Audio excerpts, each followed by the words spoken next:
All right, thank you. Good morning, everybody. I would like to call the meeting to order and acknowledge that we are in Treaty 1 territory, the home and traditional lands of the Anishinaabe, Ojibwe, Innu Cree, and Dakota peoples, and in the national homeland of the Red River Métis. Our drinking water comes from Shoal Lake 40 First Nation in Treaty 3 territory. My name is Marla Billinghurst. I will be chairing the panel this morning. With me on the panel are Ms. Michelle Duncan and Mr. Richard Whitbread. Representing the City of Winnipeg is Ms. Jennifer Martins, and the recording secretary is Ms. Belen Roa. We will be hearing applications for revision of the assessment roll in accordance with the Municipal Assessment Act. The matters for which revision is requested have been described in each application, and we will limit discussion to those matters. The statements that are made at this hearing are sworn testimony, and anyone speaking to the matters must be sworn in. Be advised that comparisons of assessments of properties are not considered evidence of market value by the Board of Revision. The Board of Revision is appointed annually by Council and is independent of it and the City Administration. It makes its decisions on the basis of the evidence provided at this hearing and issues a written order that will be mailed to all parties as soon as possible. Please note that the board's decisions with respect to an application may be appealed to the Manitoba Municipal Board if the matter pertains to assessed value or classification, or to the Court of King's Bench if the matter pertains to the application of exemptions from taxation. Should you wish to appeal, information on how to do so will be included with the board's order. With respect to the hearing process, I will confirm the points of appeal with your property to be addressed with each applicant following the swearing in. We will then have the assessor's testimony, followed by questions that the applicant may have, and then the applicant's testimony followed by questions. Each side will have an opportunity to summarize if they wish. And once all of the evidence about an application has been brought forward, the applicant may leave. The process will repeat for each item on the docket today, and the session will close after all the applications have been heard and the board will deliberate in private and make its decisions. You will receive the board's decision by registered mail as soon as possible. And as information, all public hearings are live streamed, recorded, and will be part of the public record. We will be hearing items 2 through 8 on our docket today. Ms. Rojo, please affirm the assessor's and the applicant's testimony. Thank you. Madam Assessor, please state your full name. Jennifer Suzanne Martins. And do you affirm the evidence about to present at this hearing is the truth, the whole truth, and nothing but the truth? I do so affirm. Thank you. Madam Applicant, please state your full name. Sarah Gates. And do you affirm the evidence about to present at this hearing is the truth, the whole truth, and nothing but the truth? I do. Thank you. Thank you. Thank you very much. The first matter we will be hearing on the docket this morning is 1330 Molson Street. So Ms. Martins, please proceed when you're ready. This is file number 22-2299. Roll number 040072637115. 1330 Molson Street for the roll year 2023 with the reference date of April 1st, 2021. The assessed value is $4,968,000. This is an apartment building. It is one building with 3 stories, and it was built in 2020. There are 19 suites and 29 outdoor parking spots. The land area is 24,498 square feet, and the plan area is 6,705 square feet. If we go to page 3, you see that the suite mix is 14 2-bedroom and 5 3-bedroom. We've applied an average monthly rent per unit of $1,455.20. This gives us a gross potential rent of $331,786.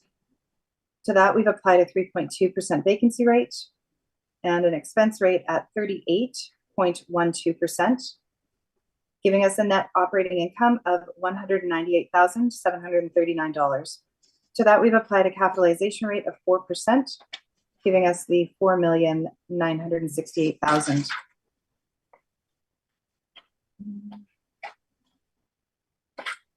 we look to page 11, there's an overhead view showing the property and the parking lot.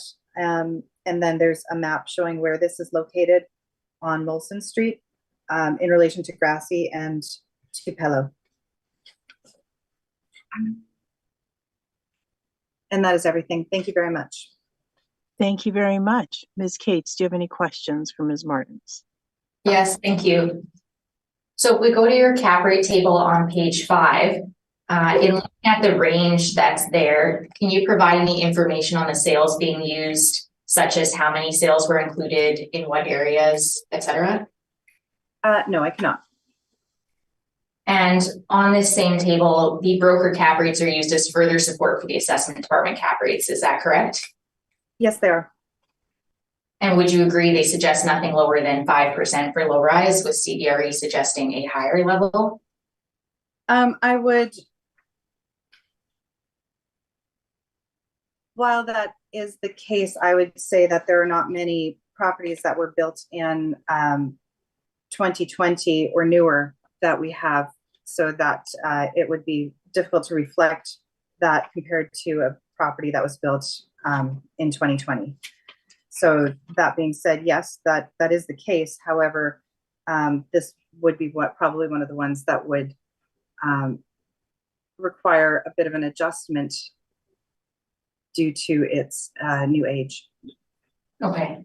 And then if we look at your income value summary on page 3, would you agree that a 4% cap rate is quite low? I would agree that it is quite low, but I would also state that it is reflective of the age of the property. Okay. And it would be lower than the broker ranges, is that correct? Yes, but as I said, there would not be a lot of properties that were sold in 2020 or newer that would be included in that. Fair enough. And it would also be lower than the city's 20th percentile, is that correct? Yes, and again, that would be due to the age of the property and that there aren't very many sales that would be reflective of that age of property. So it would be adjusted from that. Okay. And the market value per suite of approximately $261,000, would you agree that would be quite high? It would seem to be high, but again, this is a new property, and I think that it is reflective of the property and the quality and the newness of the property. Okay. And do you have anything in your brief to support that type of value, such as sales? No. Okay. Thank you. That would conclude my questions for this property. Thank you very much. Ms. Duncan, do you have any questions? No questions, thank you. Thank you. Mr. Whitbread? Yes. Did you inspect the property? No, I did not. You did not. Do you know if there's accessibility ramps or other methods of getting into the building other than all those stairs?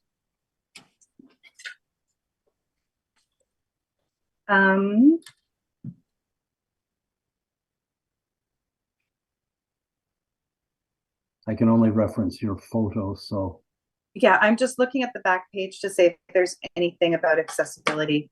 I'm sure that being such a new build, it is built to the standard of accessibility, but I don't believe that there's nothing to suggest that it goes above and beyond the standard for accessibility. Yeah, I assume so as well, but I couldn't find anything on the photo that shows it is accessible. Okay. Your calculations are all model driven with no adjustments, are they? Correct. Thank you very much. No further questions. Thank you very much. I have no questions, so we can proceed with your presentation, Ms. Cates. Thank you. So if you turn to page 2 of the brief, you'll see our requested assessment of $3,786,000. We have our property description on page 4. So the subject property is located on Molson Street near its intersection with Tupelo Avenue in the Valley Gardens area of Winnipeg. The property is a 3-story apartment built in 2020. And I believe the assessor has already gone through the suite mix. So I'll just skip over to our aerial photograph here. As well, on the next page, we have our Google Map view to give a better sense of the neighborhood. On page 8, we have an overview of our income approach. So the contention here is on the cap rate. Due to incomplete expense data, we have accepted these cities each NOI, and we're just disputing the cap rate here. So we're applying a cap rate of 5.25% based on our cap rate study, which I'll go through briefly in a bit. But just as an overview of our cap rate study, the first table shows our base cap rates stratified by effective year built, and these are assuming good quality properties in good locations. And then our second table considers all of the adjustments we would make on a site-specific basis. Given that this property is new and does have amenities, we have not made any further adjustments to the cap rate. So we are sticking with our base cap rate of 5.25%. So if you turn to page 10, we have our income and expense breakdown. So we are using, as mentioned, the city's NOI of $198,739, just due to, as you can see, kind of the incomplete expenses. It wouldn't be realistic to assume such a low expense ratio could continue over the term of the property. And then with our cap rate of 5.25 gives us our indicated value of $3,786,000 rounded. So I'll just briefly go through the cap rate study. I know everyone's heard it, but I'll just present it once for the balance of the docket. So if you turn to page 2 of our cap rate study, we start by looking at the city's cap rates and the ranges that they indicate. So we see a range of 3.85 to 7.4%, with most falling within the high 4 to mid 5 range. We then look to the broker reports to see the ranges they suggest. And we note that they suggest nothing lower than 5% for low rise. And additionally, we're seeing either little compression or no compression from last cycle. And we note that these ranges may also be a bit low due to inclusion of other costs in the calculations. Regarding the interest rates, we note that interest rates are only one component of the cap rate, and that the cap rates don't necessarily move one-to-one with the treasury yields. We have some graphs showing the relationship between interest rates and cap rates. These aren't used to derive our cap rate since they are national, but just to show the relationship exists. On page 4, we have all of the factors that we consider on a site-specific basis. So we wouldn't look at all of these factors for all properties, but just the ones that are relevant. So in terms of a couple factors that will be relevant for the docket today, we have building type and construction. We note wood frame buildings, multiple buildings on the site would increase the costs as there would be more systems to maintain, more roof area to maintain, and that's an adjustment that we may consider. In terms of amenities, tenant preferences have changed. People have been spending more time at home, which is a trend that predated COVID. And we note that they look to things such as in-suite laundry, balconies, outdoor spaces, etc. And as well, suite mix, there's been a preference change toward larger suites. So 2 and 3 bedrooms would be more popular than bachelors and 1 bedrooms. And as well, supply and demand. There's been a large amount of apartments coming on stream. So this is particularly relevant for new apartments where we see that they've been absorbed at a slower rate due to the amount of supply in the market. So on page 6, we have our cap rate sales, the first 3 being the most pertinent to this cycle. We've also included some older cap rates just to show where our position has come from, as well as to bolster the age categories that we have. And then on page 7, we have a breakdown of sale price per suite, stratified also by effective year built, just to show another means of comparison of the assessments and the requested values that we have. And then the bottom to middle of page 7 shows the charts that are present in all of our briefs. And then just to touch on the appendices, page 8 would be the start of Appendix A. So it is a sampling of city cap rates, not to be used as a direct comparison, but just to show that similar properties with similar characteristics have different cap rates. So clearly there's some other means of adjustment. Page 14 would be Appendix B. This would be the backup of the broker reports. And just as a further note on the broker reports in terms of their ranges, they note in their reports that the highest quality properties would generally be of concrete construction, not wood frame, would generally have amenities such as underground or indoor parking, as opposed to just surface. So that would be pertinent to this property that we're dealing with at the moment. Page 20 would be the start of Appendix C, which is just a further discussion of the factors.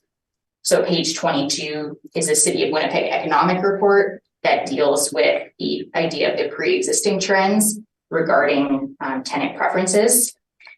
And then page 37 and 38 show the amount of new apartments coming on stream and also a breakdown by area.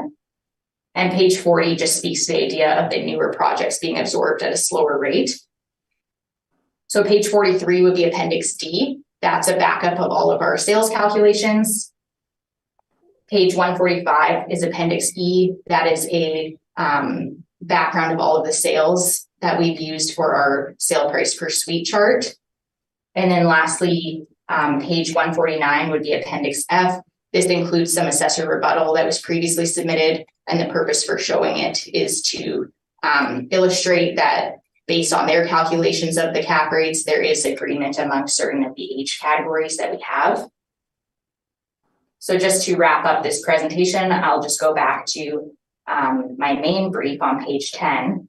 So with our indicated value here, that would be $199,200 per unit, which is still on the higher end.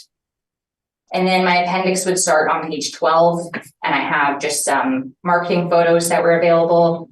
These are staged photos, but just to give a better sense of the finishes of the units.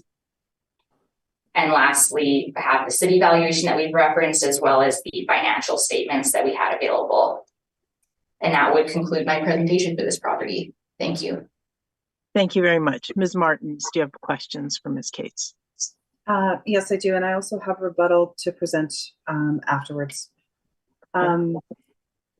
If we're looking at your cap rate study on page 4, and you speak to adjustments for age and things like in-suite laundry and other such, yet you've chosen to stay with the base cap rate of 5.25%. Why did you choose not to take age or in-suite washer and dryer and other such amenities into account on this property? So in terms of this property specifically, our base cap rates already account for the age and already assume good quality properties in good locations. So simply being that it's a newer property, that's already being accounted for. And as well, looking at the other features, yes, it does have amenities, which I've noted in my presentation, but it also is built to a lower quality construction. So I think that it's already accounted for, that it is a good quality property. And it's not all just good features. There is kind of a balance of positive and negative. So that would be why I didn't make a downward adjustment in this case. And just to review, what is the age range for this category? Our age range would be 1999 plus. Okay, so this one falls in line as a 2020 build. It falls in line with properties built in 1999. In terms of our age categories, we don't have a newer age category, simply due to the sales not being present. But there's also an argument to be made that just being a newer property doesn't make it necessarily less risky than something built in 1999. But there definitely could be an argument of a new age segment for sure. Okay, thank you very much. Thank you. Ms. Duncan, any questions for Ms. Cates? No questions, thank you.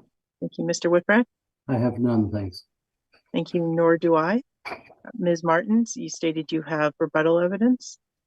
Yes, I do. I submitted it early. It is earlier, so it should be. Does everyone have it? Do you know?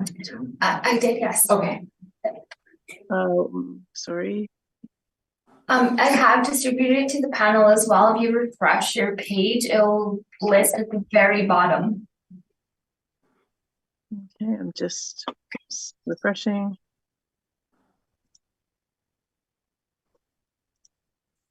I don't know if I, okay, yes, I have it, thank you.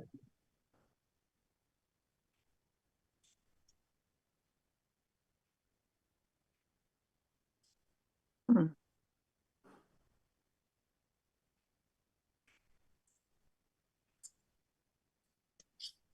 For some reason, okay, you know what? I'm going to go out of this completely and yeah.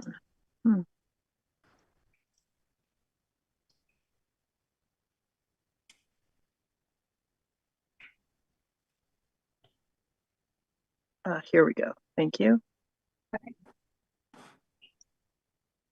Okay, please go ahead. Oh, does everybody have it now? Yeah. Okay.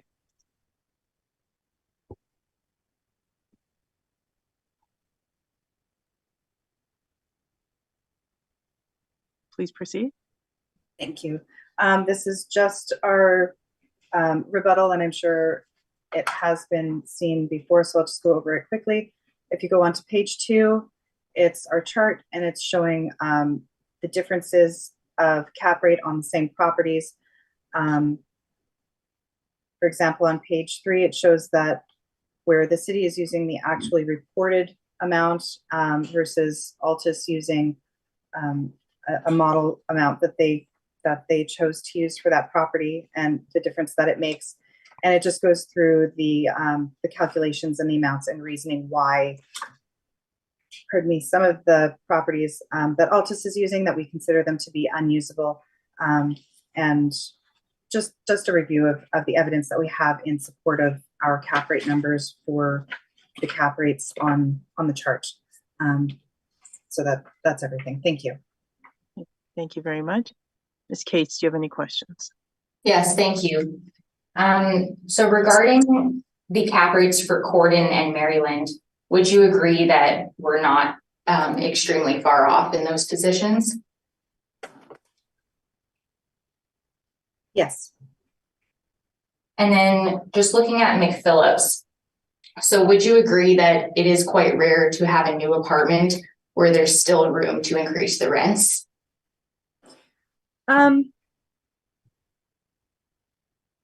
I don't know. Okay. And then just looking at the cap rates for Balmoral and Langside, which are stated as unusable based on a checkbox on a form, had you considered investigating them further before discarding them?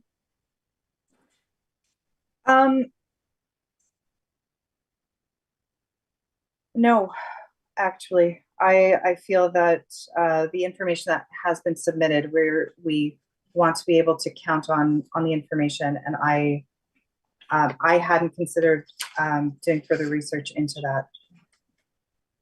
But would you agree a form could have been filled incorrectly or misinterpreted when it's just based on a checkbox rather than a kind of complete statement? I think that's a slippery slope that we should probably not fully investigate, considering a lot of our evidence here is forms that were filled out. And if we call into question all of the forms that are filled out that we use as evidence, then that makes our job quite difficult. Okay, thank you. That will conclude my questions to the rebuttal. Thank you very much. Ms. Duncan, any questions? No questions, thank you. Mr. Whitbread? I have none, thank you. Thank you. Nor do I. Thank you very much. Is there a need for summary on this matter from either party? No, thank you. I'm good also, thank you. Thank you very much. We can move on to the next matter, which is, 15 Valhalla Drive. Ms. Martins, please proceed when you're ready.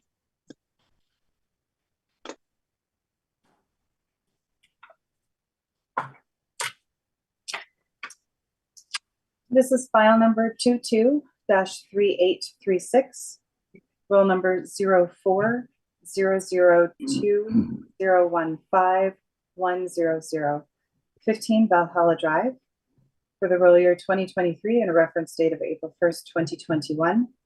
We have an assessed value of $8,625,000.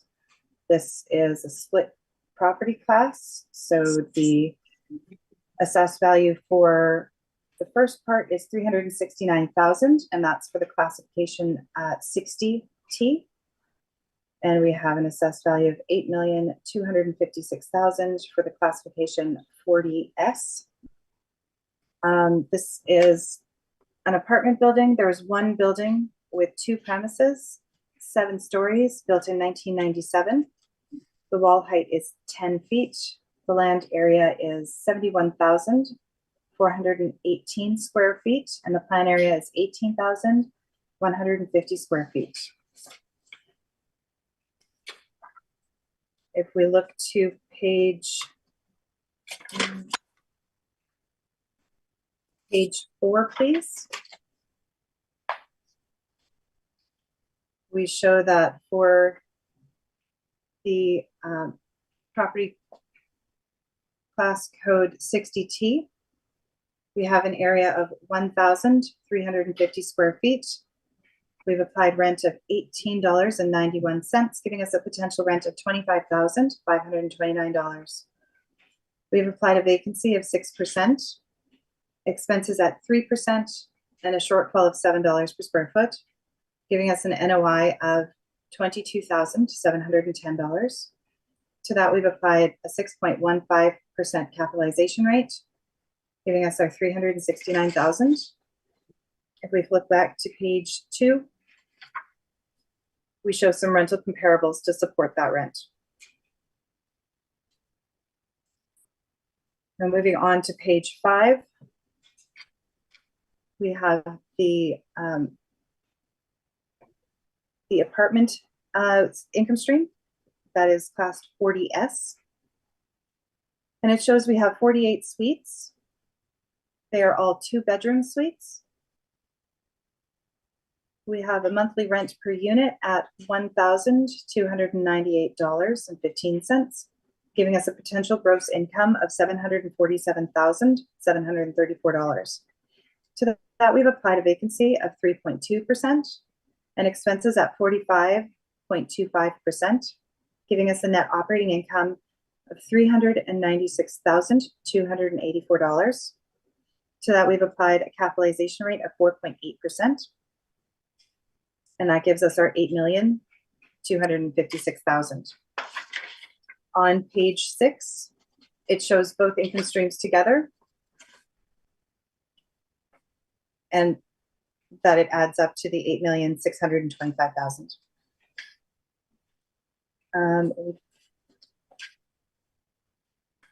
We do have our income and expense attached to that. And on page 17 and on page 18, we have overhead views of the property.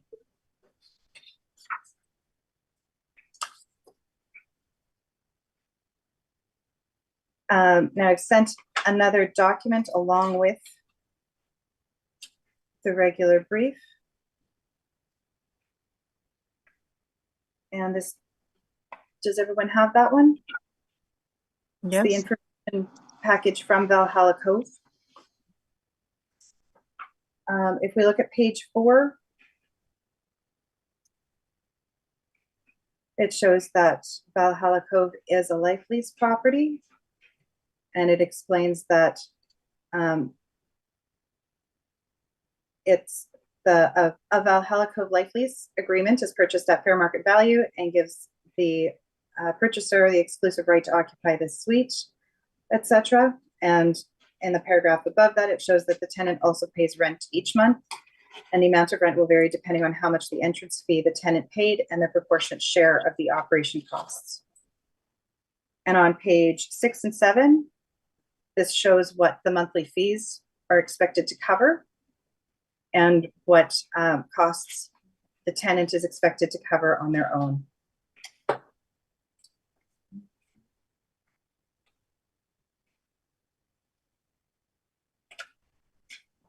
There's a lot of other information in that package, but I don't think I need to cover it at this time.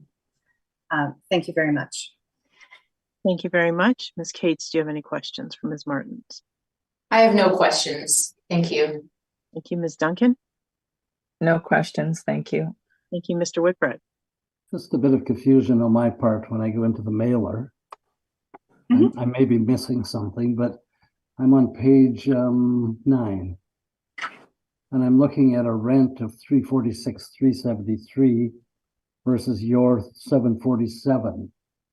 I'm looking at a total leasable area of 49,302 versus your 83,598. Is this one of those questionable mailers that you talked about? The amount, as I said, with the information on Valhalla Cove, since it is a life lease, the rents that are actually paid are not market. They're not based on a market rent. They're based on paying the expenses of the property. So these aren't like the other apartment buildings that we deal with. If you look on page 6 of it, the payment due is to pay the property taxes, the property insurance, the common area repairs, the water consumption, window cleaning, exterior, the snow removal, trash removal, groundskeeping, maintenance of driveways, utilities for the common areas, management and its administration costs, accounting and legal costs, and to provide reserves for major repairs and capital improvements.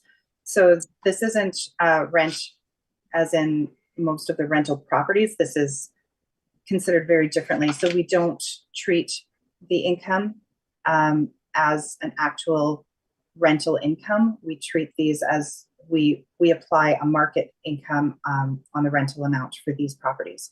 So as to the total leasable area, I am not sure where they have the 49,000, whereas we have the. Let me go back to your rent then. If I understand you correctly, when I buy a life lease, or when someone buys a life lease, it provides them a balance of subsidy is maybe not the right word, but a subsidized rent in the years that they live in the property. Is that correct?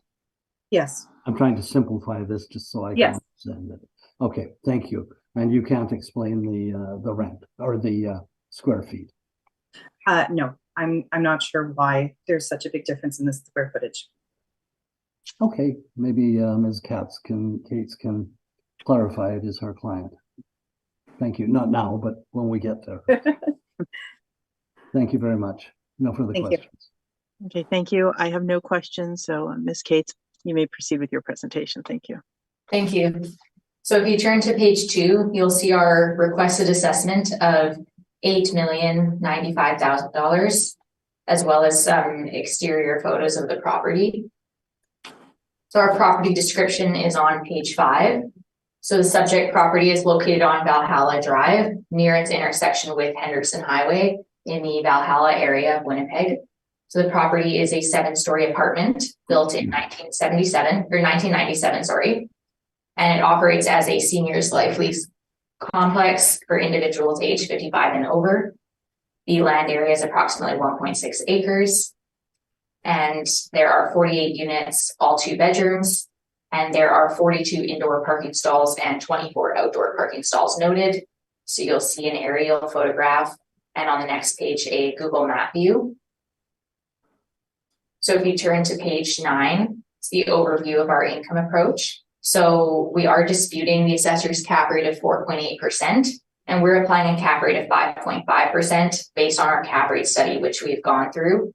The base cap rate given the age is 5.25%. And we have made an adjustment considering the building is quite institutional looking. If it was going to be used as a market apartment, that could be a bit of a deterrent there. And additionally, in terms of the actual condition of the suites, they are, I would say, average to good condition for what they are, but they would be outdated based on current standards. So there would need to be some investment in there to bring them up to standard. So if you go to page 10, we have our income and expense breakdown. So given that the rents are below a market level, we are using the EGI that the city has used of $723,807. In terms of the expenses, we have looked to the actual expenses of the subject property. So generally, we like to stabilize based on 3 years of data where we have it, but in this case, we have 2 years of expense data. So that is what we have used. So our expenses include stabilized repair and maintenance of $1,426 per suite. We do have a breakdown in our brief of the repair and maintenance. So maybe I will direct everyone to go to that now, and then that will be considered covered for the balance of the docket. So if you go to page 22, you'll see our repair and maintenance breakdown. So generally, we like to stabilize based on 5 years of repair and maintenance data, but in this case, we only had 2 years. So that is what we've used. So you'll see that the bottom of the chart shows the repair and maintenance totals. Then there's repair and maintenance, less capital expenditures like roof, hot water tank, etc., and also less waste and snow because we stabilize waste and snow separately. And then the bottom is our totals.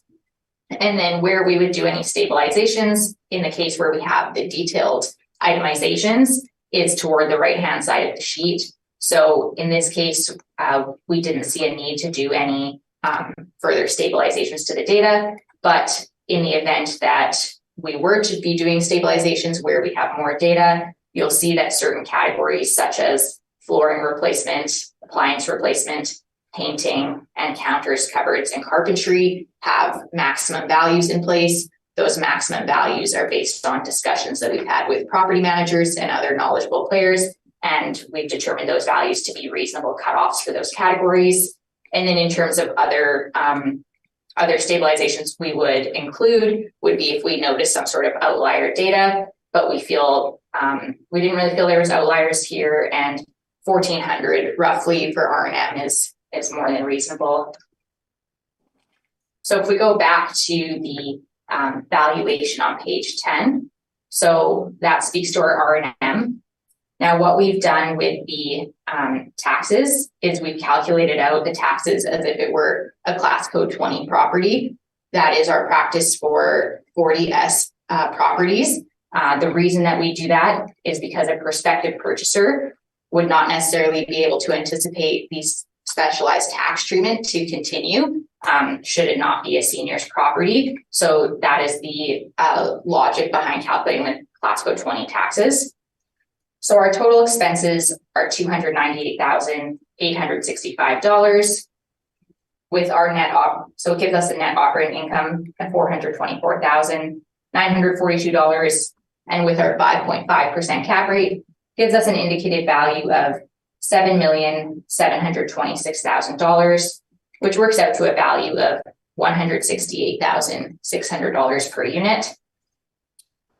Now, so what we've done is, so line item 35, that is our indicated value for the multifamily. And then line item 36, I have added in the commercial component to that, as we're not contesting the commercial component of the assessor's workup.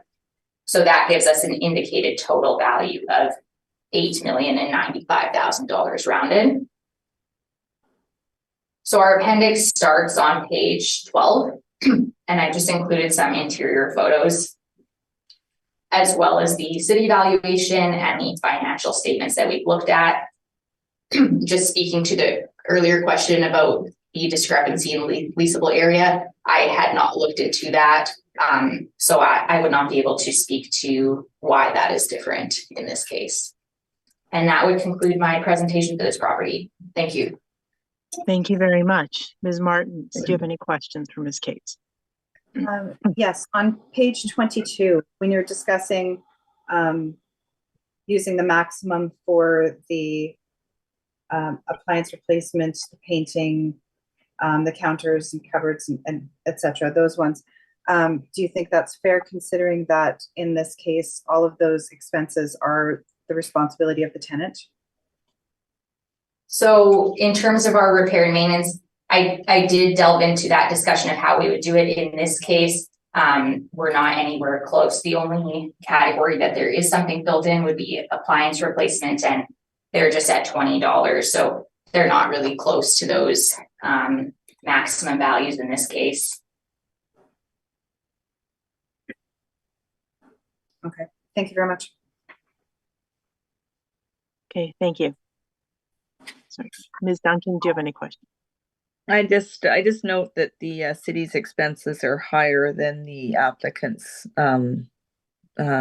expenses, so I guess and the NOI is also higher. So sorry, just more of an observation. I think that's all connected to the type of revenue property that it is with the life lease. Unless I'm missing something, am I missing anything in that regard? It's just the cap rate that the city's is lower than the applicants. Yes, it would be the cap rate. When we have complete data, we will use the actual expenses. So sometimes our NOIs will come in higher than the cities, just to show that we're applying consistent methodology. So yeah, you're not missing anything there. It would just be a cap rate issue. Okay, thank you. No other questions. Thank you. Mr. Whitbread, any questions? I have no questions. Thank you. Okay, thank you. Nor do I. So is there a need for summary from either party regarding this matter? No, thank you. I'm good, thank you. Thank you very much. We can move on to the next matter, which is 1770 Henderson Highway. Ms. Martins, whenever you're ready. Thank you. This is file number 22-2089. This is roll number 0400143540. The address is 1770 Henderson Highway. For the roll year 2023 with reference date of April 1st, 2021, the assessed value is $8,199,000. This is an apartment building. There are two buildings of 3 stories built in 1984. There are 72 suites with 94 outdoor parking spots. The land area is 77,895 square feet, and the plan area is 21,178 square feet. Look on page 3. We have our income workup. The suite mix on this property is 36 one-bedroom units and 36 two-bedroom units, totaling 72 units. The average monthly rent per unit is $950.45. That gives us a gross potential rent of $821,189. To that, we've applied a vacancy rate of 3.2% and an expense rate at 48.43%, giving us a net operating income of $409,936. To that, we've applied a 5% capitalization rate, giving us the $8,199,000.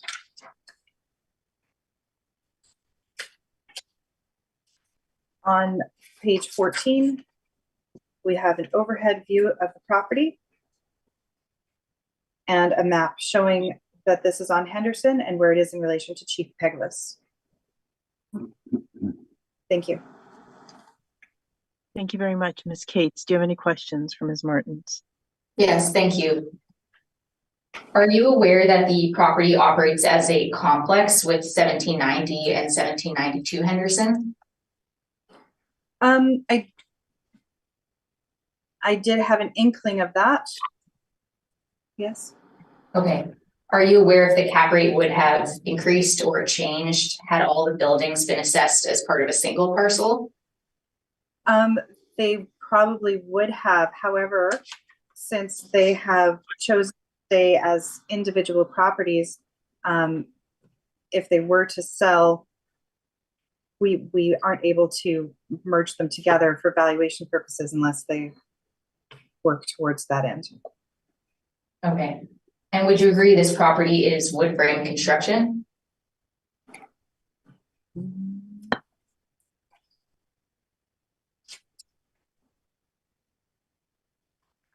Sorry,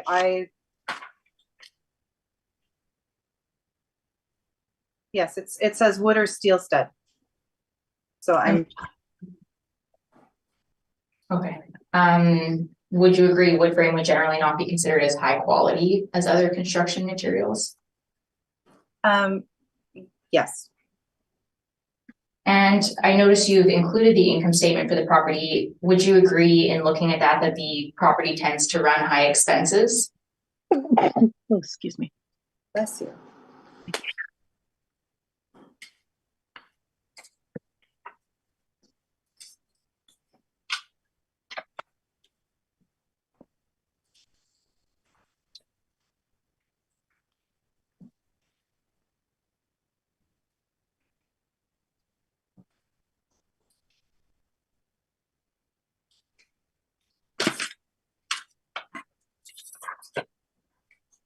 Are you referring to a specific page? I think toward the end of your, let me just check. Yeah, I guess page 11.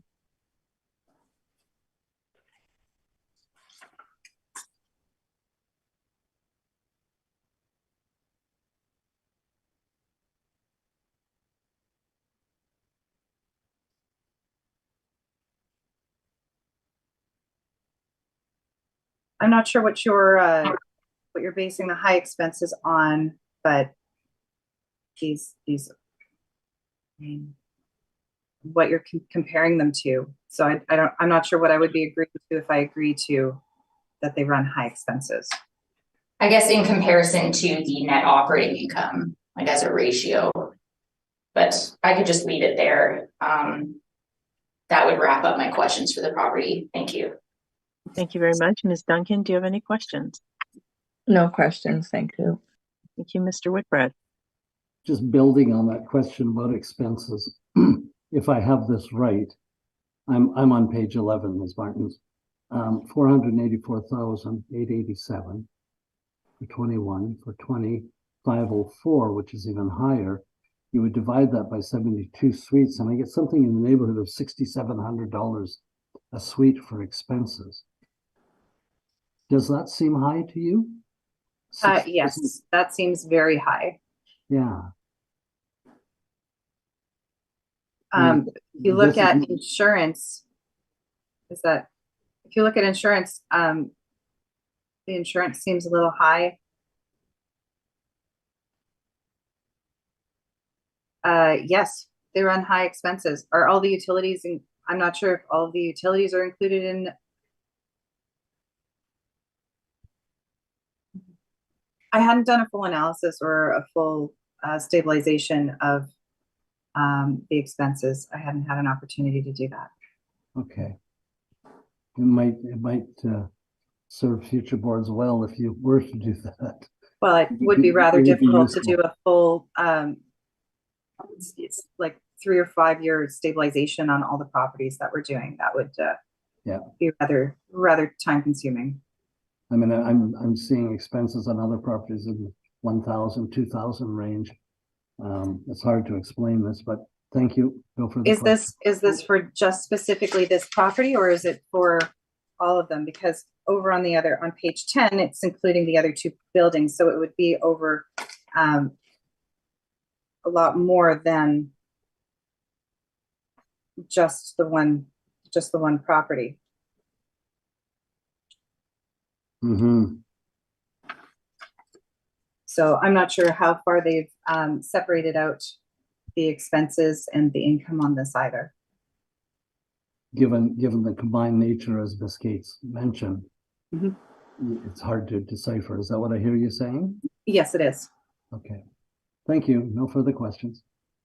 Thank you. I have no questions. So, Ms. Cates, please proceed when you're ready. Thank you.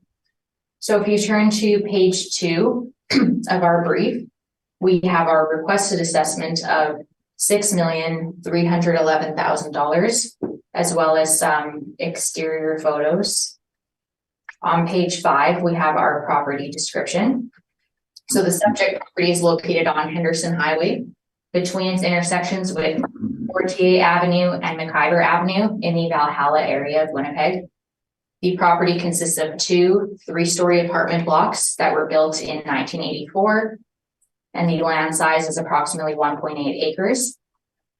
The property has 72 units, and there are also 94 outdoor parking stalls noted. And we note the property operates as a complex with 1790 and 1792 Henderson, and there is an outdoor pool at the complex. So you'll see the aerial photograph below of the parcel, and on the next page, you'll see the Google Map view. So on page 9, we have an overview of our income approach. So we have contention with the assessor's NOI, and it's primarily due to the difference in expenses that we have for the property. And regarding our cap rate, we are disputing the assessor's cap rate of 5%, and we are using a cap rate of 5.5% based on our cap rate study. So our base cap rate, given the age of the property, would be 5.5. And we note it is wood frame construction. There are multiple buildings. There are certain amenities such as balconies and an outdoor pool. So those would be attractive from a tenant perspective, but would create an additional cost from an owner perspective. And so we feel our mid-range cap rate of 5.5 makes sense for this property. So if you go to page 11, we have our income and expense breakdown. So we are using rents of $853,628. We have applied a market vacancy rate of 3.2%. And when accounting for the other forms of income, we have an effective gross income of $861,662. So regarding our expenses, these include stabilized repair and maintenance at around $2,812 per suite. This is on the higher end for repairs and maintenance. But what I would say about the property is that it's more similar to a garden style apartment than to a standard market apartment. There are multiple buildings, wood frame construction, balconies. So there's going to be multiple systems to maintain more roof area as well. The complex has a pool, so that can be a drain on in terms of finances as well. So yes, it is on the higher end, but it is supported, especially when we look at the consistency of these repair and maintenance costs. While I don't have an itemized breakdown for this property or for the other properties in the complex, these values are consistent. So it kind of mitigates the idea that there could be capital expenditures included in there. So our total expenses for the property come to $514,542. We have a net operating income of $347,120, and with a 5.5% cap rate gives us an indicated value of $6,311,000 rounded, which works out to a value of approximately $88,000 per unit.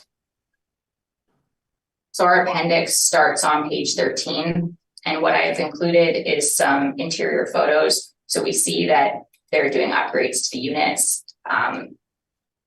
As well, there's also some other photos potentially of the initial unit. So it does appear they're doing some upgrades upon turnover in this case. And then we have our city valuation that we've looked at, as well as the financial statements that we've used, and the repair and maintenance chart is on page 23 for reference. That would conclude my presentation on this property. Thank you. Thank you very much, Ms. Martins. Do you have any questions? Yes. Are the expenses specific for this building, or is some type of model or weighted average being used? As far as I could tell, what we have on our valuation sheet is specific to the property. Generally, when we have combined statements, we kind of make a note on the bottom that it's combined and that we've broken out the net operating income into the separate buildings. So from what I could see, this would be specific to the building. Thank you. That's all. Thank you. Ms. Duncan? No questions, thank you. Thank you. Mr. Whitbread? Yes, Ms. Martins answered was answered my first question. The second question in your presentation, you referenced 5.5 cap rate as per your study or your chart, your chronological chart. When I was doing my review, I looked at 1980 to 1998 on your chart as 5.25, not 5.5. Can you explain the difference? So we have, I guess, we kind of break out like lower rise and higher rise. So in terms of something that's between 1 and 5 stories, we have a base cap rate of that age range of 5.5. And then for 6+ stories, it would be the 5.25. Okay, thank you. No further questions. Thank you. Thank you. I have no questions. Is there a need for summary from either party? No, thank you. I'm good also, thank you. Okay, thank you very much. Does anyone need a brief recess or we keep going? I wouldn't mind if you don't mind. Okay, Yeah. sure. So how about we just take 5 minutes and Yes. then we'll proceed with the next matter. Thank you very much. Great, thank you very much. Welcome back, everybody. The next matter on the docket is 1790 Henderson Highway. Ms. Martins, please proceed when you're ready. Thank you. This is file number 22-2092. Roll number 04-00208-4200. This is 1790 Henderson Highway for the roll year 2023 with a reference date of April 1st, 2021. The assessed value is $12,838,000. This is one building with 7 stories. It was built in 1984. There are 96 suites. The land area is 71,610 square feet with a plan area of 12,971 square feet. On page 3, we have the income workup. We note that the suite mix, there are 61 one-bedroom units and 35 two-bedroom units, which comes to 96 total units. We've applied an average monthly rent per unit at $1,087.07. This gives us a gross potential rent of $1,252,305. To that, we've applied a 3.2% vacancy rate and a 45.99% expense rate, giving us a net operating income of $654,726. To that, we've applied a 5.1% capitalization rate, giving us the $12,838,000.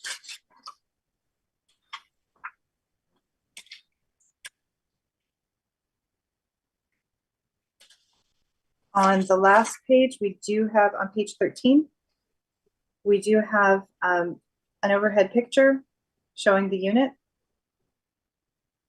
And we do have a map showing where this is on Henderson Highway in relation to Peguis Trail.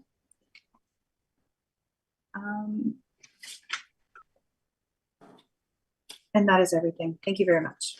Thank you very much. Ms. Cates, do you have any questions for Ms. Martins?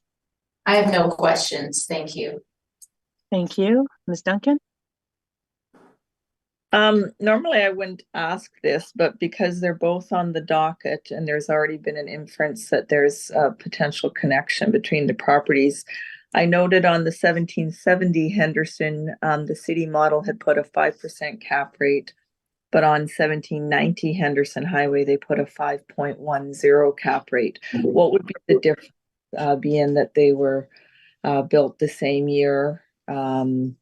You know, the suite mix looks consistently, different numbers, but consistent. The parking looks okay.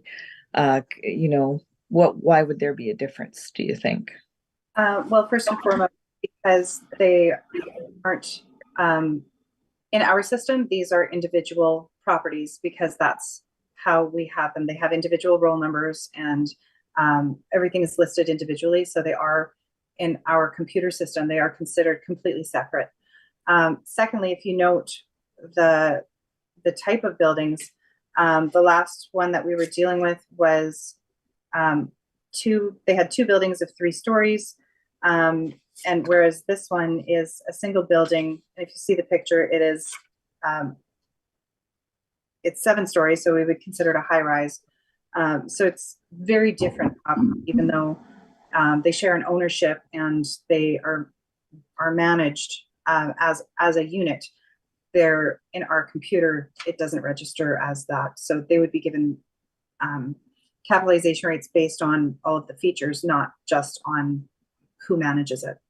Yeah, I missed that part. So location, age, conditions, all that seem to be presenting the same, but certainly the building structure is different at a 7-story. So thank you. No other questions. Thank you very much. Mr. Whitbread, do you have any questions?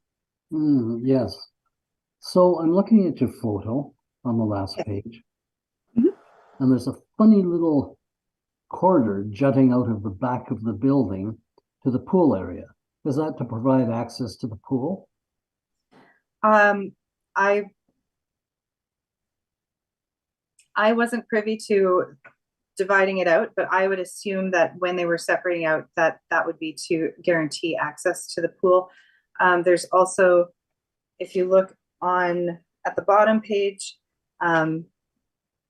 there's the little rectangle that looks like a small road allowance towards the pool, but then there's another property that is behind that, another little, and that has completely separate ownership as well. Yes, I could see the demarcation between the two. Okay, the second question I've got ties into the ratio, 5.521. Quite high compared to the 4 that you typically allow on properties. Can you explain why there's no adjustment to this property? Sorry, which ratio? You have your land to building ratio at 5.521.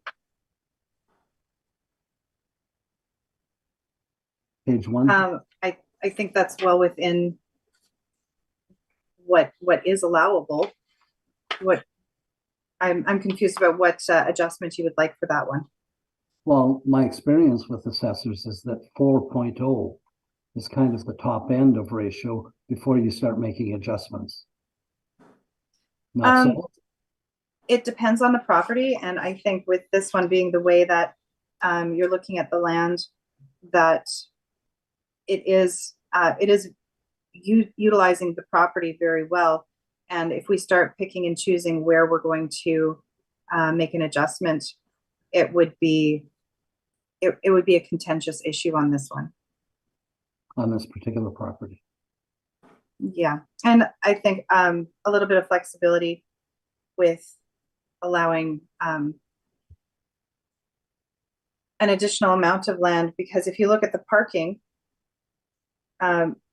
you would need enough land to ensure that there's sufficient outdoor parking. So that might be factoring into our capitalization rate, saying that yes, there is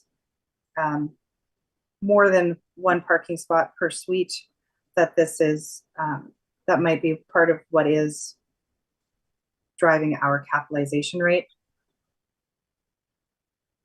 And with no indoor parking, that would make sense, I think. Yeah. Mm-hmm. Okay, thank you. No further questions. Thank you. I have no questions. Ms. Cates? Thank you. So if you turn to page 2, you'll see our requested assessment of $11,457,000. We have our property description on page 4. So much of it will be the same from the prior property, but this property is a 7-story apartment built in 1984 and has a land area of 1.6 acres. There are 96 units, which includes 61 1-bedrooms and 35 2-bedrooms. And there are 105 outdoor parking stalls noted. So you'll see the aerial photograph and the Google Map view on the next page. The overview of our income approach is on page 8. So we are disputing the assessor's cap rate of 5.1%, and we're using a cap rate of 5.25% based on our cap rate study. So for this age range and type of building, we have a base cap rate of 5.25%, and we've not made any further adjustment to that.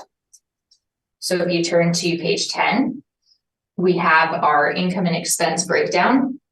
So we are using income of $1,203,353 based on the 2020 income of the property. We have applied a market vacancy rate of 3.2%. And when accounting for the other forms of income, we have an effective gross income of $1,209,416. Our total expenses include repair and maintenance of $23.83 per unit, which gives us an expense value of $607,918 for the property. We have a net operating income of $601,497, and with our 5.25% cap rate, gives us an indicated value of $11,457,000, which works out to a value of $119,300 per unit. So our appendix starts on page 12, and given that the properties are operated as a complex, the property management website is combined, so the photos are the same. I would infer that the units likely would have a similar finish and similar feel on the inside, though the structure of this building would obviously be different from the prior one that we dealt with. And then I've also just included the city valuation and the financial statements that we've referenced, and our repair and maintenance would be found on page 22. And that would conclude my presentation for this property. Thank you. Thank you very much. Ms. Martins, do you have any questions for Ms. Cates? No, I don't. Thank you very much.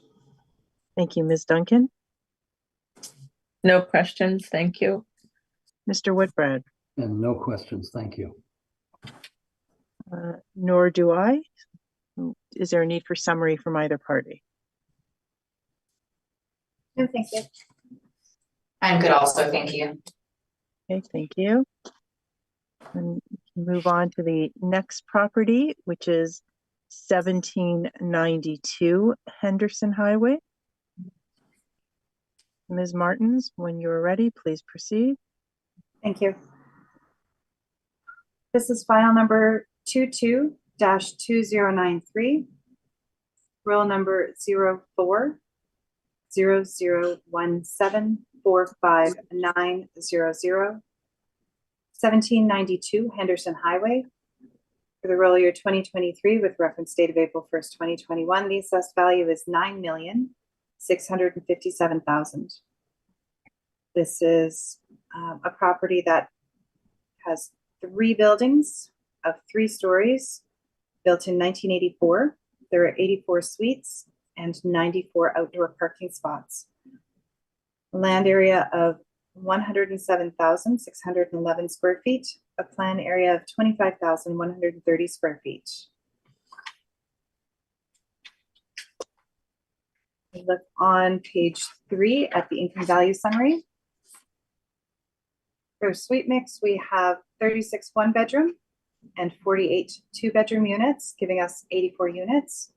The average monthly rent per unit is $965.63, giving us a gross potential rent of $973,355. To that, we've applied a vacancy rate of 3.2% and an expense rate of 48.24%, giving us a net operating income of $487,687. To that, we've applied a capitalization rate of 5.05%, giving us the $9,657,000.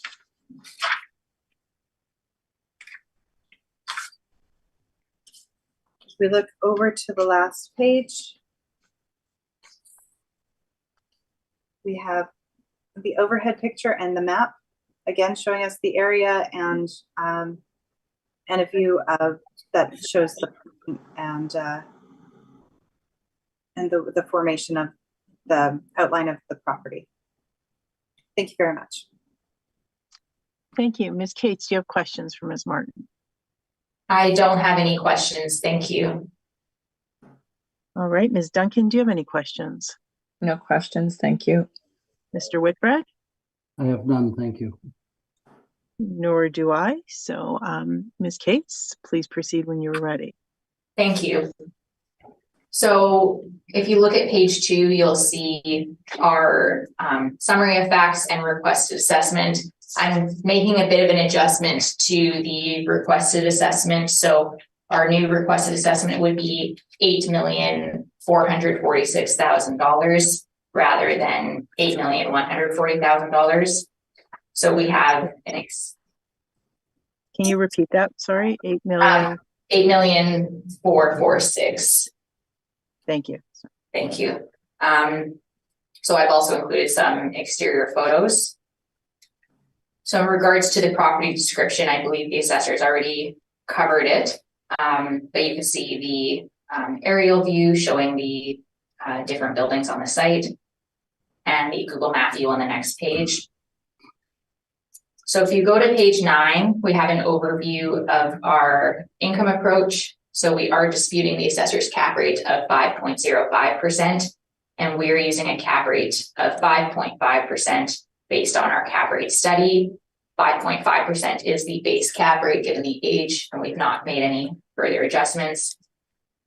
So if you go to page 11 for our income and expense breakdown, the difference that I've done here in my revised calculation is I've used a market vacancy rate of 3.2% instead of the 2020 vacancy of 4.9%.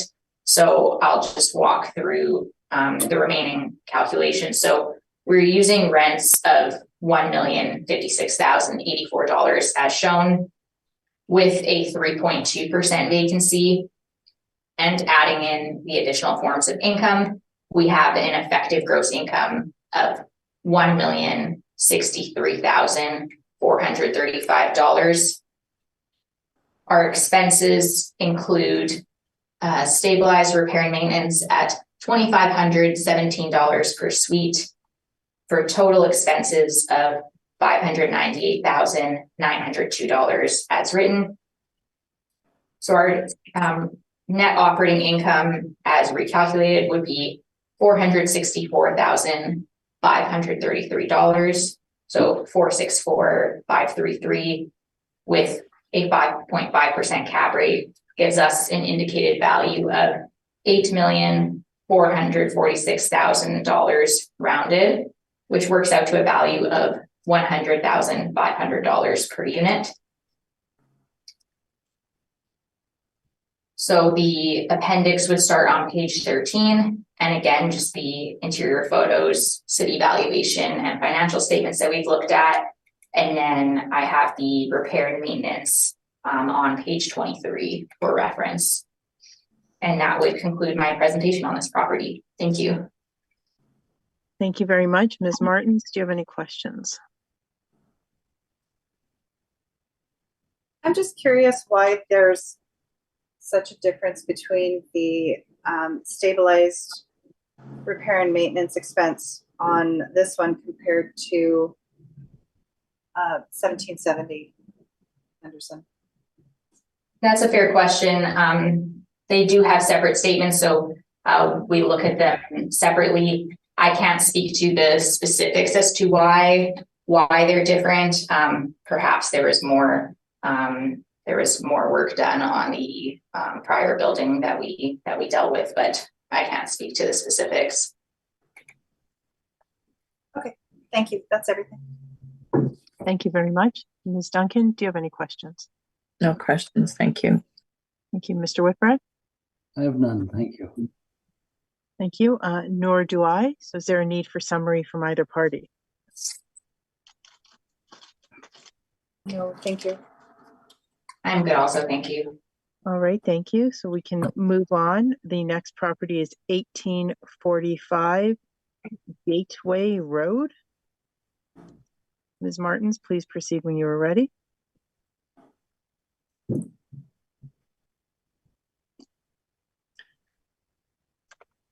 This is file number 22-2884. Roll number 0400725655, 1845 Gateway Road. For the roll year 2023, with a reference date of April 1st, 2021, the assessed value is $12,630,000. This is one building with 5 stories. Was built in 2015. There are 50 suites with 48 indoor parking spots and 31 outdoor parking spots. The land area is 55,489 square feet with a plan area of 21,323 square feet. Look on page 3. We find that the suite mix is 4 one-bedroom units and 46 two-bedroom units, which gives us 50. We have an average monthly rent per unit at $1,526.49, giving us a gross potential rent of $915,894. To that, we've applied a 3.2% vacancy rate and a 37.32% expense rate, giving us a net operating income of $555,711. To that, we've applied a 4.4% capitalization rate.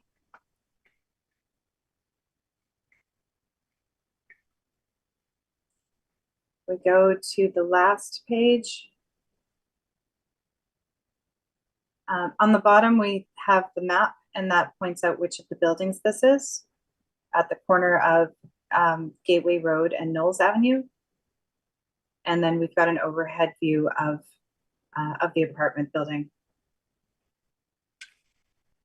Thank you. Thank you very much. Ms. Cates, do you have any questions? I don't have any questions. Thank you. Thank you. Ms. Duncan? No questions, thank you. Thank you. Mr. Whitbread, do you have any questions? And I have none. All right. Ms. Cates? I have no questions either, so please proceed.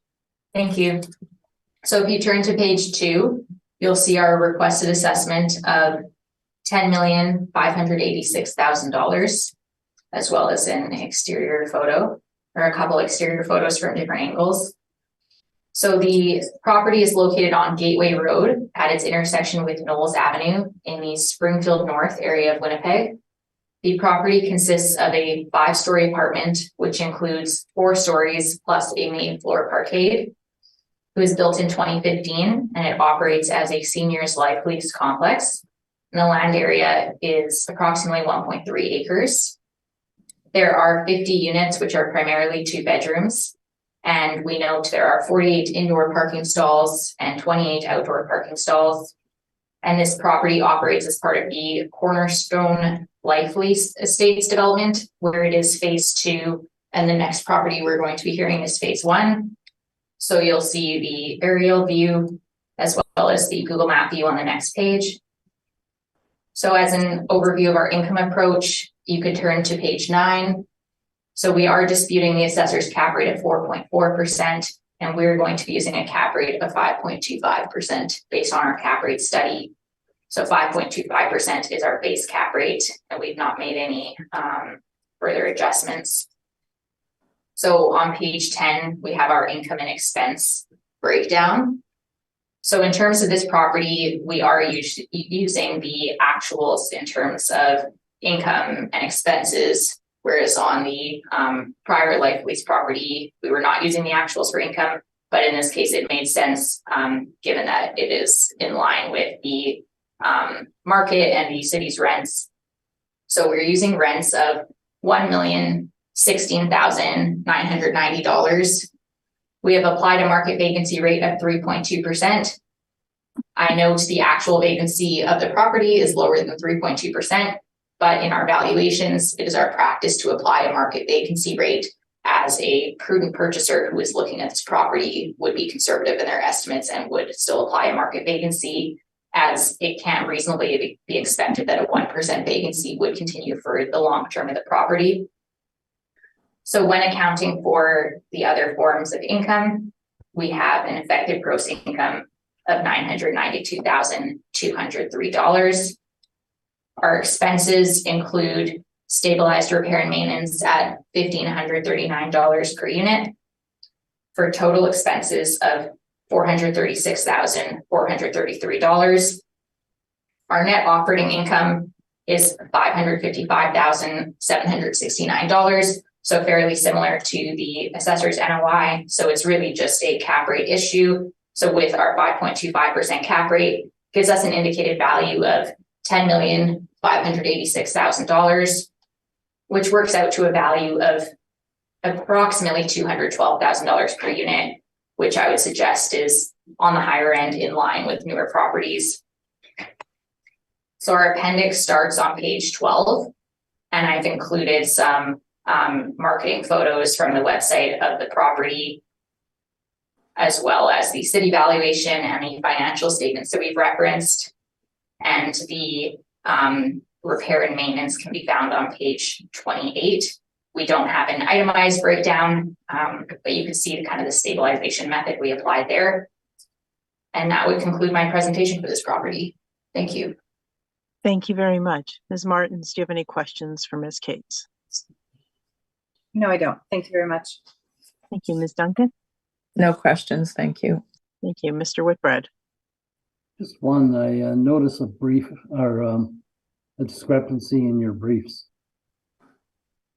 The assessor has a square foot of 77,672, and you have a square footage of 97,460. It's a difference of 19,788 feet. Are you able to explain that? So the gross floor area that I've used is from the city valuation page. So I have that on page 20. So you can see the gross floor area listed there. Perhaps some of the discrepancy could be from like the parking area, like if that's maybe being included somewhere and not being included elsewhere. But I always reference the city valuation documents for the gross floor areas. So you would, sorry, okay, exactly where did you get that 97,000 square feet? So on page 20, I'm there. toward like the bottom right Okay, of the sheet. So that's where I referenced that. But I have seen that for certain apartments where there's some indoor parking, there could be area discrepancies in terms of if that's being included somewhere and not being included somewhere else. So that would be my guess, but I'm not sure other than that. maybe I can redirect to Ms. Martin said. Do you have any thoughts on this? No, I don't. Because it Sorry. certainly shifts market value of the suites significantly, doesn't it? If you start to look at 77,000 square feet, maybe not. I guess it's something you have to look at and decide if you're going to straighten that out for another hearing. For the most part, we're going by the number of the units, because especially in a property like this, if you look at the pictures, there's a large area of like common rooms and higher than normal amount of, if you look at the pictures, like a lot of the apartments don't have large gathering spaces with shuffleboards and that sort of things in libraries. So I think in ours, a lot of these apartments, we focus more on the number of units as opposed to the gross floor area. Yeah, but 20,000 is a lot of space. Yeah. To vary from your own statement on page 20. So I leave it with you then. I'm not sure which field is populating that one, as opposed to which field in our computer system is populating on that page, as opposed to the page that we get our documentation from. So it's very likely that it could be parking space or common areas. I'm not really sure. I wondered about that as a combination. You know, the main area is 21,000 square feet. That could be that parking area on the main floor, but no explanation. I understand.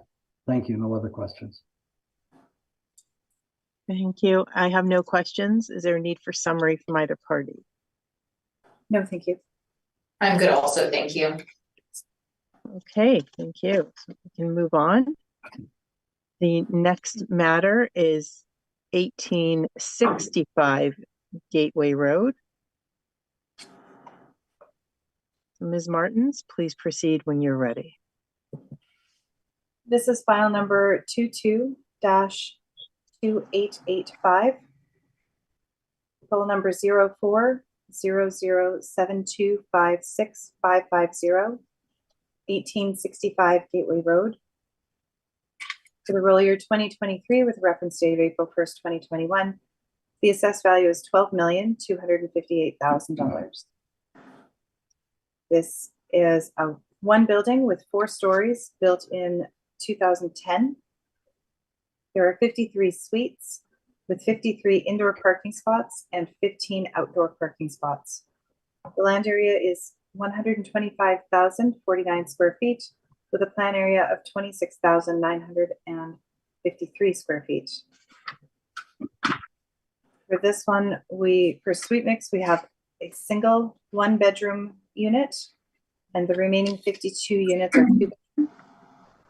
We've applied an average monthly rent per unit at $1,497.96, which gives us a gross potential rent of $952,703. To that, we've applied a 3.2% vacancy rate and a 39.52% expense rate, giving us $557,757 for the net operating income. To that, we've applied a capitalization rate of 4.55%, giving us the $12,258,000.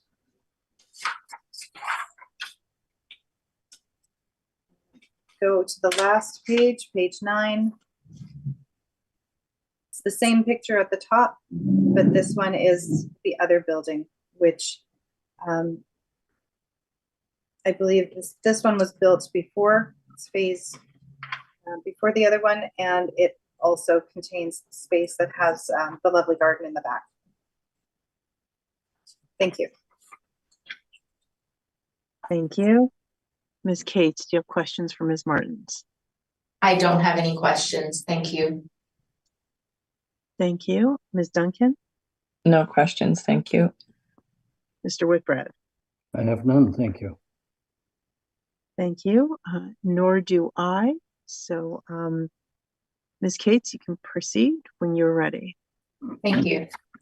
So if you turn to page 2, we have our requested assessment of $10,346,000, as well as some exterior photos of the property. We have our property description on page 5. Same location as the prior property. This property is a 4-story apartment though, which includes 3 stories plus a main floor parking area. And it is phase 1 of the development of the Cornerstone Life Lease Estates. So you'll see the aerial photograph of the parcel as well as our Google Map view on the next page. On page 9, we have the overview for our income approach.